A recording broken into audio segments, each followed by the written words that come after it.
Yunanistan boş durmuyor. Çıkmış kuru sıkı atıyor. Ya yani bu kuru sıkı attığın ülke hangi ülke? Ya Türkiye'ye bu tür laf atılır mı? Sen kiminle dalga geçiyorsun? Biraz kendine çekidüzen ver, haddini bil. Yani sen eğer haddini bilmezsen Türkiye'nin yapacağı şey bellidir. Mesela bir taraftan kalkıyorlar Güney Kıbrıs'ta 2 tane camimizi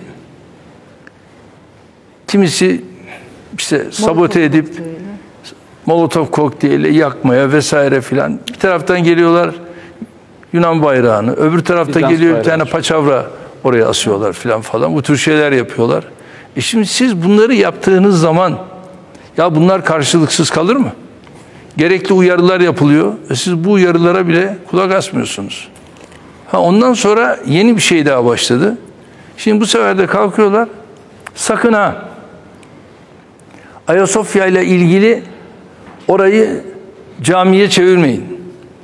Ya Türkiye'yi siz mi idare ediyorsunuz, biz mi idare ediyoruz? Kaldı ki Türkiye'nin kurumları var. Böyle bir adım atılacaksa bunun yetki sahipleri bellidir. Parlamentosu var. Bunun Danıştayı var.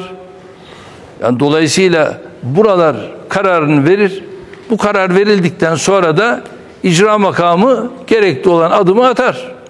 Bunun için de sizden izin almaya, müsaade almaya asla tevessül etmez.